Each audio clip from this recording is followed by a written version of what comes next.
ஹல்லேலூயா. இன்றைக்கான சவால், challenge to reach the mercy seat every day. அனுதினமும் கிருபாசன தண்டையிலே சேரக்கூடிய சவால். கிருபாசனம் என்பது எங்கே இருக்கிறது?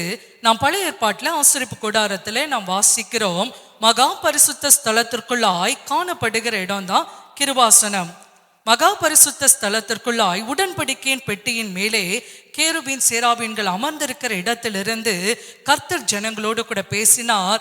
அவ்விடத்திற்கு கிருபாசனம் என்று சொல்லி பெயர். ஒரு வசனத்தை உங்களுக்காய் வாசிக்கிறேன். எபிரேயருக்கு எழுதின நிருபம் 4ஆம் அதிகாரம் 16ஆம் வசனம். ஆதலால் நாம் இரக்கத்தை பெறவும் ஏற்ற சமயத்தில் சகாயம் செய்யும் கிருபையை அடையவும் தைரியமாய் கிருபாசன தண்டையிலே சேர கடவோம். இந்த வசனத்துல சொல்லப்பட்டிருக்கிறது, புதிய ஏற்பாட்டிலே நமக்கு கொடுக்கப்பட்டதான ஒரு ஆசீர்வாதம், ஒரு கிருபை என்ன என்று சொல்லி பார்ப்போம் என்றால், தைரியமாய் கிருபாசன தண்டையிலே சேரக்கூடிய ஒரு ஸ்லாக்கியத்தை ஆண்டவர் கொடுத்திருக்கிறார். பழைய ஏற்பாட்டு நாட்களிலே அப்படி அல்ல. ஒரு பிரதான ஆசாரியன் தான் நினைத்த போதெல்லாம் மகா பரிசுத்த ஸ்தலத்திற்குள்ளாக பிரவேசிக்க முடியாது. வருஷத்திற்கு ஒரு முறை மாத்திரமே அவன் அந்த மகா பரிசுத்த ஸ்தலத்திற்குள்ளாய் கடந்து செல்ல முடியும்.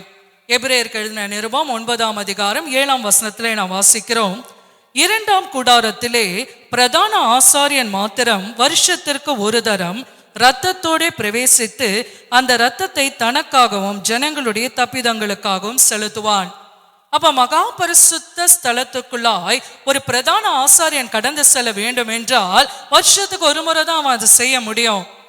அந்த இடத்துல அவன் கடந்து செல்வதற்கு அவனுக்குள்ள பரிசுத்தம் இருக்க வேண்டும். அவன் தனக்காக பாவ நிவர்த்தி செய்து கொள்வான், ஜனங்களுக்காகவும் பாவ நிவர்த்தி செய்து கொள்வான். அங்க போகும்போது ஒரு பயத்தோடு கூட அவன் கடந்து செல்வான். ஒருவேளை என்னிடத்துல பாவம் இருக்கும் என்றால் அந்த இடத்துல நான் மறித்து போவேனே என்று சொல்லி அந்த பயத்தோடு தான் அவன் கடந்து செல்ல வேண்டும். ஒருவேளை அந்த பிரதான ஆசாரியன் அங்க மறித்து போவான், ஆனால் யார் அவனை உள்ள கொண்டு போய் எடுத்து கொண்டு வர முடியாது. ஒரு கயிறு கட்டி தான் அவனை வெளியே இழுப்பார்கள். அவ்வளவு பயத்துக்குரிய ஒரு இடம்தான் கிருபாசனம். ஆனால் புதிய ஏற்பாட்டில் சொல்லப்பட்டு இருக்கிறது, சகாயம் செய்யும் கிருபையை அடையும்படி தைரியமாய் நாம் என்ன செய்ய முடியுமா, அந்த மகா பரிசுத்த ஸ்தலத்திற்குள்ளாய் கடந்து செல்ல முடியும் என்று சொல்லி வேதம் நமக்கு கற்றுக் கொடுக்கிறது.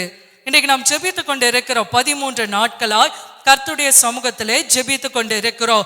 இந்த ஜெப அனுபவம் எப்படிப்பட்டதா இருக்க வேண்டும்? இன்றைக்கு ஆண்டவர் நமக்கு கற்றுக் கொடுக்கிறதான ஒரு காரியம் என்ன? நான் வெளி பிரகாரத்திலேயே இருந்து என் ஜெபத்தை நான் செய்து விட்டு போகலாம். ஆனா இன்றைக்கு கர்த்தர் நமக்கு கொடுக்கிறதான ஒரு சேலஞ்ச், ஒரு சவால் என்ன? அவருடைய சத்தத்தை கேட்கக்கூடிய அந்த மகா பரிசுத்த ஸ்தலத்திற்குள்ளாய் கடந்து செல்லும்படியாக தேவனாகிய கர்த்தர் நம்மை அழைக்கிறார்.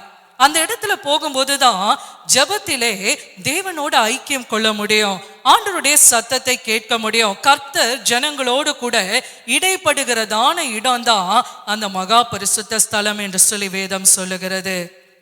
இன்னொரு வசனத்துல நான் வாசிக்கலாம். யாத்ராகமம் 30:6, சாட்சி பெட்டிக்கு முன் இருக்கும் திரைச்சிலைக்கும் நான் உன்னை சந்திக்கும் இடமாகிய சாட்சி சந்நிதியின் மேலுள்ள கிருபாசனத்துக்கும் முன்பாக அதை வைக்க கடவாய். இந்த இடத்துல ஆண்டவர் சொல்லுகிறார், நான் உன்னை சந்திக்கும் இடம். இன்னைக்கு அதுதான் ஆண்டவர் நம்மோடு கூட பேசுகிற காரியம். நான் ஜெபிக்கலாம், என் ஜெபத்துல நான் கர்த்தர் இடத்துல பேசலாம். 1 மணி நேரம் இல்லை 2 மணி நேரம் நான் ஆண்டுடைய சமூகத்துல நான் செலவழிக்கலாம். ஆனா எப்பொழுது தேவனை சந்திக்கிற அனுபவம் எனக்கு இருக்கும் என்றால், அந்த வெளி பிரகாரம் அதை தாண்டி நான் 2ஆம் கூடாரத்துக்குள்ள பிரவேசித்து தேவனுடைய சத்தத்தை கேட்கிற அனுபவத்துக்குள்ளாய் கடந்து செல்ல வேண்டும். என்னுடைய ஜெபத்துல அனுதினமும் கர்த்தருடைய சத்தத்தை கேட்கிற அனுபவம் எனக்கு வேண்டும். அதுதான் ஆண்டவர் சொல்லுகிறார், கிருபாசன தண்டையிலே சேரக்கூடிய ஒரு ஸ்லாக்கியம். அங்க என்ன நடக்கும்? கர்த்தர் சொல்லுகிறார், நான் உன்னை சந்திக்கும் இடம், the place where you can meet God, ஆண்டவரை சந்திக்கிற இடம். அப்ப என் ஜெபத்துல ஒரு முழுமை எப்பொழுது வரும்? நான் ஆண்டவரோடு பேசுவது மாத்திரம் அல்ல, அனுதினமும் என் தேவன் என்னோடு கூட பேசுகிற சத்தத்தை கேட்கிற அனுபவம் எனக்கு வேண்டும். ஹல்லேலூயா. இன்றைக்கு அதை தான் நம்ம ஒரு சவாலா எடுத்துக்கொள்ள போகிறோம். நம்ம எத்தனை பேர் நம்ம ஜெபிக்கிறோம், ஆண்டவருடைய சமூகத்துல நம்முடைய இருதயத்துல இருக்கிறது எல்லாம் ஊற்றுகிறோம், அதெல்லாம் நல்லது, அதை நிச்சயம் செய்ய வேண்டும். அதையும் தாண்டி மகா பரிசுத்த ஸ்தலத்திற்குள்ள செல்லுகிற ஒரு அனுபவம், கிருபாசன தண்டையில சேரக்கூடிய ஒரு ஸ்லாக்கியம் என்ன? அவர் சத்தத்தை கேட்கிற அனுபவம் வேணும். அவரிடத்துல போய் ஆண்டவரே நீர் பேசும், நான் கேட்கிறேன் என்று சொல்லுகிற அனுபவம். நானே ஆண்டவர்கிட்ட பேசுவதல்ல, கர்த்தர் என்னோடு கூட பேசுகிறதை நான் கேட்கிற அனுபவம் எனக்கு வேணும். எப்ப எனக்குள்ள ஒரு மாற்றம் உண்டாகும், அவர் பேசும் பொழுது தம்முடைய வார்த்தை அவர் எனக்கு வெளிப்படுத்துவார் என்றால் என்னுடைய ஆவிக்குரிய வாழ்க்கையில் ஒரு மறுரூபம் உண்டாகும், என்னுடைய ஜெப வாழ்க்கையில் ஒரு மறுரூபம் உண்டாகும். அப்படிப்பட்ட காரியத்தை தான் ஆண்டவராகிய தேவன் இன்றைக்கு உங்களிடத்துல என்னிடத்துல எதிர்பார்க்கிறார். இதை கேட்டுக்கொண்டிருக்கிற நாம் இன்றைக்கு எடுக்க வேண்டிய தீர்மானம், ஒவ்வொரு நாளும் நான் ஜெபத்தில் ஆண்டவருடைய சமூகத்தில் செல்லும் போது நான் பேசுவதோடு மாத்திரமல்ல, அவருடைய சத்தத்தை கேட்கிற கிருபாசன தண்டைக்கு நான் கடந்து செல்வேன் என்று தீர்மானிக்கும் போது நிச்சயம் நிச்சயம் நிச்சயம் தேவனாகிய கர்த்தர் நம்மோடு கூட பேசுவதற்கு உண்மையுள்ள தேவனாய் இருக்கிறார். ஹல்லேலூயா, ஹல்லேலூயா. இன்றைக்கும் நாம் இந்த வார்த்தை கேட்டோம். தொடர்ந்து 1 மணி நேரம் ஜெபிப்பதற்கான ஜெப குறிப்புகளும் மற்றும் இந்த நாள் சவாலுக்குரிய ஜெப குறிப்புகளும் கொடுக்கப்பட்டிருக்கிறது. அவைகளுக்காய் நாம் ஜெபிப்போம். மனப்பாட வசனத்தை நாம் மனப்பாடம் செய்வோம்.